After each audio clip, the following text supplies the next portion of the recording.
त्या मजल्यावर फक्त खाली आलो तर खालून बाजूला निघलो, इथून पुढे काय गेलो नाही. असे काही रस्ते होते.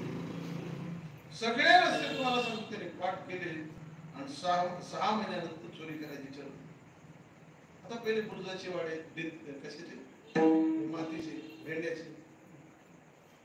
निसाड्याकडे गेला, 2 खिळे तयार केले आणि असे त्या भिंतीमध्ये ठोकला खिळा, त्याच्यावर उभा राहिला.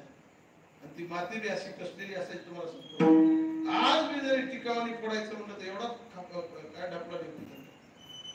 पारीने जर फोडायचं म्हटलं तर इतकंच निघत. आणि पाऊस आल्यानंतर शेवाळ्या त्याच्यावर झालं, अजिबात तो वाडा भिजत नाही.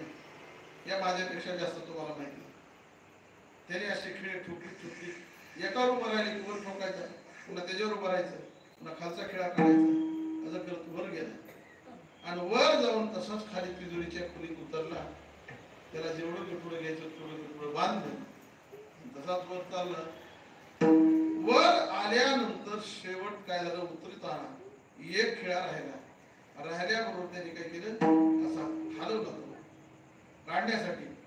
त्याचा तोल गेला आणि तो धपकन खाली पडला. आता काय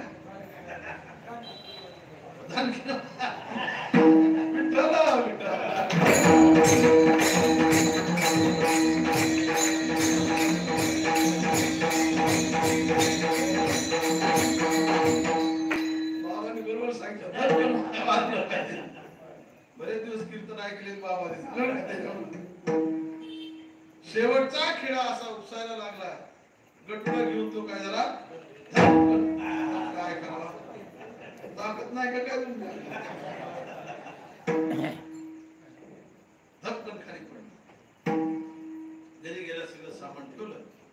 आता काम करणाराच मनुष्य ना तो. बरं त्याने काय केलं, ते मातीने पुन्हा छिद्र भरली जातात, एवढा हुशार होता. पुन्हा दिसतो नाही. घरी आला, ठेवलं, तंबाखू चुळीत पुन्हा गेला.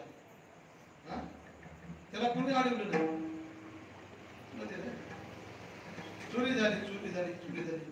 पण पारेकरी जागे कड्या कुंप लावलेले, चोरी तर झाली. चोरी कुणी केली असेल,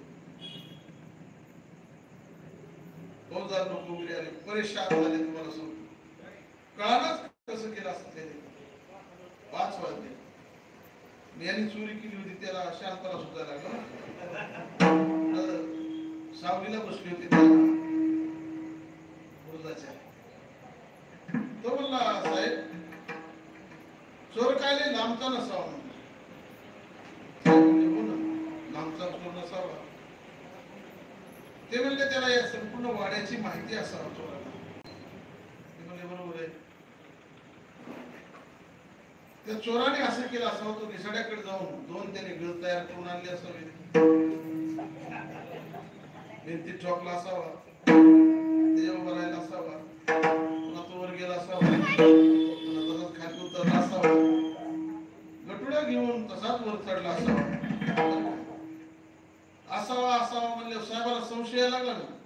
पण मुद्दा सापडल्याशिवाय त्यांना अटक करण्याचे अधिकार नाही.